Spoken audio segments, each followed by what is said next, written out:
You've been hearing a lot about socialism in this election cycle, and regardless of who wins the Democratic nomination, you're going to hear a lot more. But socialism can mean different things to different people, and especially on the campaign trail, it can be more of a symbol than anything else. Looking for clarity, NMIF senior producer Matt Grubbs asked UNM professor Matthew Simpson to sit down and talk about what everyone seems to be talking about. Matthew Simpson is a professor at the University of New Mexico. Thanks for being here. My pleasure. Thank you. You have a doctorate in philosophy, but how do we describe this? A soft spot for politics? Or? Well, I've always loved the political part of philosophy, political theory and political philosophy. And it's been a passion of mine since I was in college. And so I went to graduate school, and here I am. You're one of those people who can help us understand the different things that we mean or signal when we're talking about socialism. Does socialism exist on a spectrum? I think it does. Socialism is fundamentally an ideology, like capitalism or communism. It just means a way of thinking about the world, a set of values and ideas for making sense of things and ultimately trying to change things.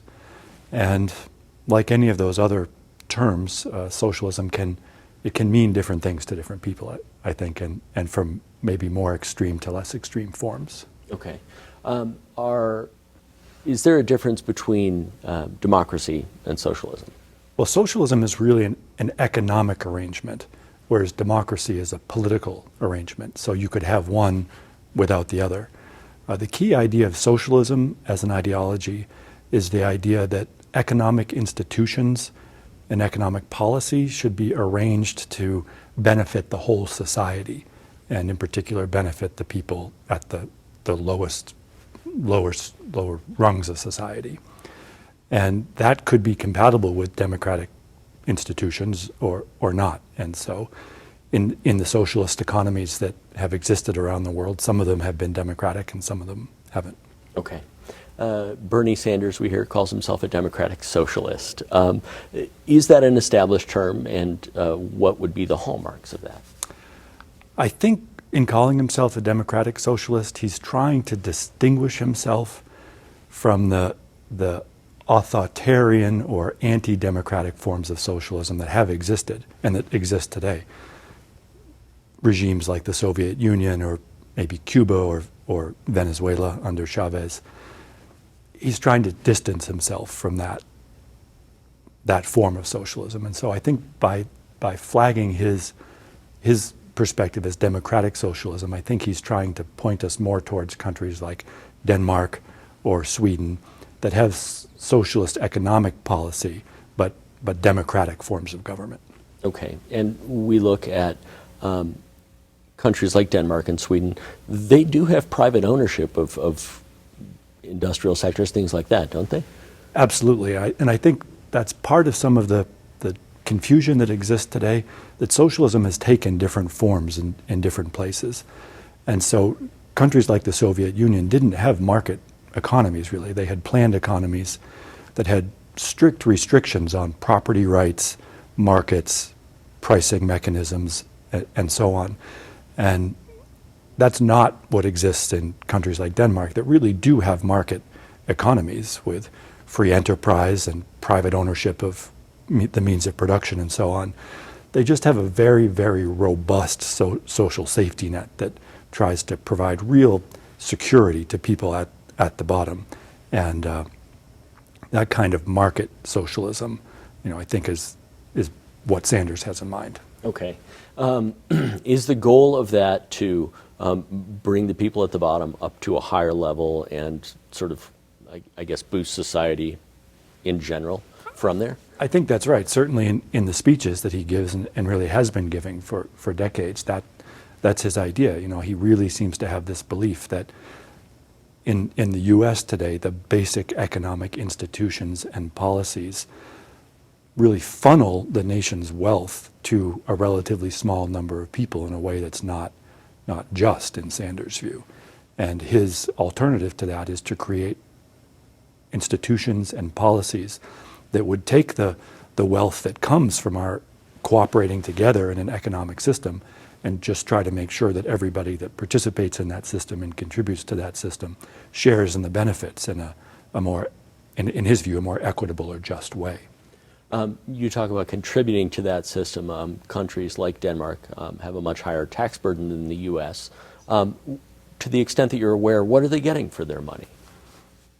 Well, obviously it will vary a little bit from country to country, but if you look at Sanders' major proposals, things like Medicare for All would basically be a single-payer guaranteed provision of health care. His idea for the Green New Deal would be to try to provide incentives for renewable energies. Publicly funded education, through the university level. Parental leave for both mothers and fathers when they have children.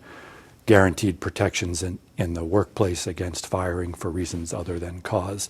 These are, I think, basic principles that Sanders thinks should be part of any modern economy that many countries in the world have, and the U.S. just doesn't right now. Sure. So when we think of like a Denmark or a Sweden, they do have a guaranteed college education if you want it, that sort of thing.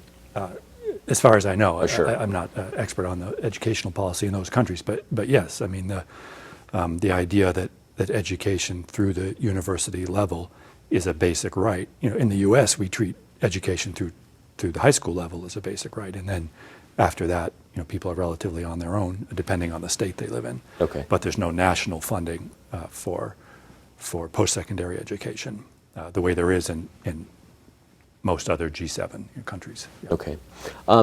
It seems like the other side of socialism is what we hear in the President's State of the Union, what I see in my email inbox from anyone who's campaigning as a Republican for public office is warning against the dangers of socialism. Do countries that implement something like a single-payer healthcare system, do they have a tendency to move toward more what we would consider socialist programs? I think it's a really important question, and there's not a simple answer. Socialism is fundamentally about economic policy, so there's no reason to expect that if a country adopted more socialist economic policies, that its democratic institutions would necessarily erode.